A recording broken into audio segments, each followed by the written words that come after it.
I don't want to miss any of your videos because after we beat your ass next week, you know, I want to see my subscription page just like full of Crow videos. I cannot wait for that.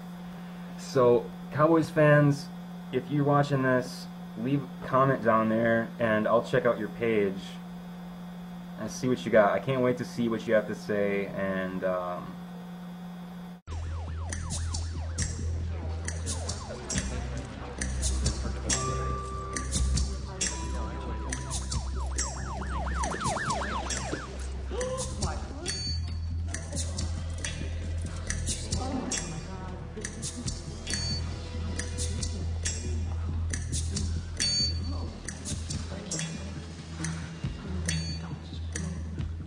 I have come here to chew bubblegum and kick ass. And I'm all out of bubblegum.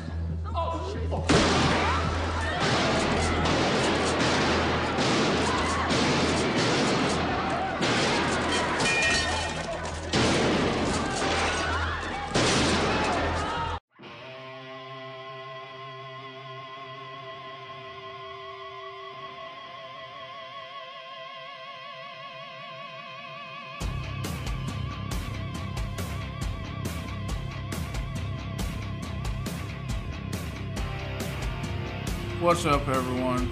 Yeah, I got a couple of comments for Purple in Wisconsin up there. First off, the guy looks like frickin' Pocoyo off of the British Kids TV show.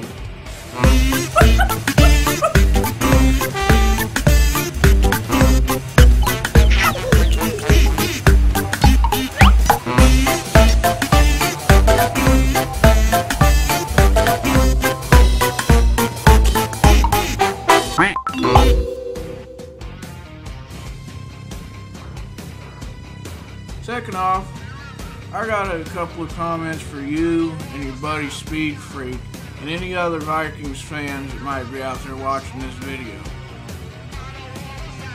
Well, not only are the Cowboys going to go up into Minnesota and beat the Vikings, we're going to retire Brett Favre permanently. And I'm going to tell you how that's going to happen in this video. First off, let's talk about something that Speed Freak was talking about when he said that the Cowboys are going to have a bunch of false starts up in the Metrodome there because it's loud. We played in New Orleans earlier this year, and if I remember correctly, we beat them 24-17. Didn't have a problem with the noise there. Second off, false starting at home? Really? That's your excuse? Why we're going to mess up, so-called, in the Metrodome? No, it doesn't work like that. Explain to me how your Minnesota Vikings against the New York Giants had 6 false starts. Dude, you're playing a junior varsity team. You beat them 44-7. And you get 6 false starts? A snap infraction? How does that happen? So I don't want to hear about these Cowboys having any trouble with the false starts up there. That's not going to happen. Then there's something else that Speed Freak was talking about. And you know, Dallas fans, let me just ask you to do this.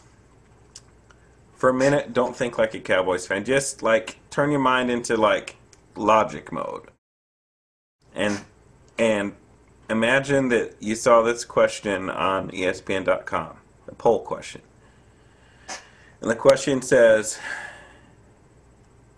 if you could have one of these quarterbacks to make a game-winning drive, you need a touchdown, 2 minutes on the clock. Do you want Romo or do you want Brett Favre? Who do you pick? I'd take Tony Romo. It has to be Brett Favre.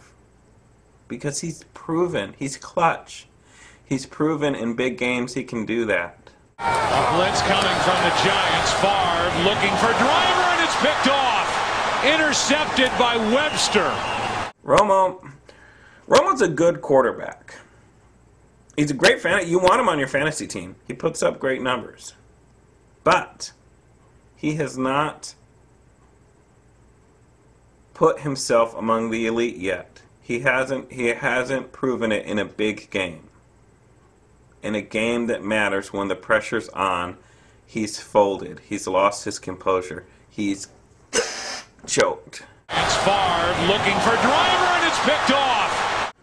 And in this league and in this life, you are what you've last shown yourself to be. It's Favre looking for Driver, and it's picked off. Until you prove otherwise, you are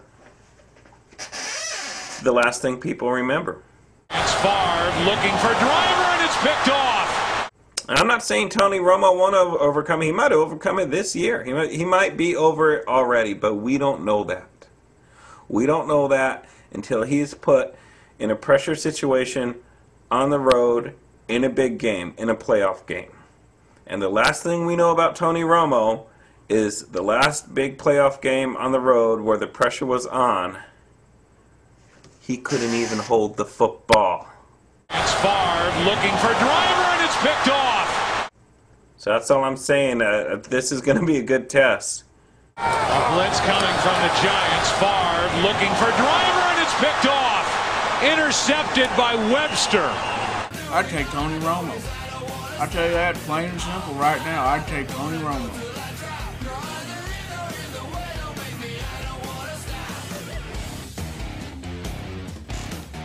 Here's how the Dallas Cowboys are going to retire Brett Favre this Sunday.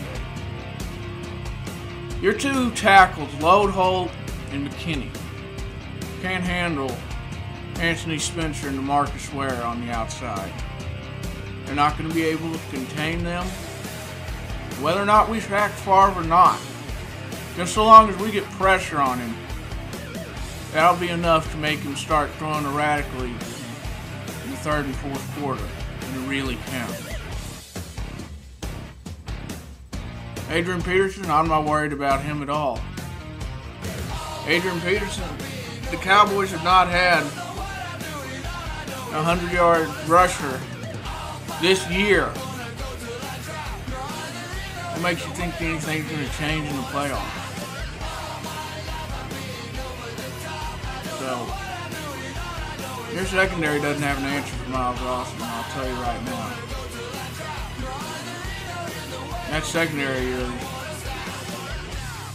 Antoine Winfield's banged up. Jabari Greer's a nobody. I can't even think of anybody else in that secondary. But you'll know who Miles Austin and Kevin Ogletree are by the end of this game, I guarantee it.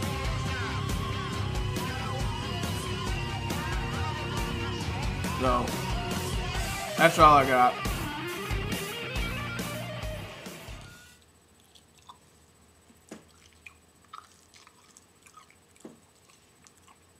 There's sunflower seeds. Cowboy Bill, I hope you get better, bro. Gallbladder surgery must be in style right now, because a girl in one of my classes had an emergency gallbladder surgery as well, so. Anyway, this is the Emperor posing as Cowboy Bill later on. This is CNS.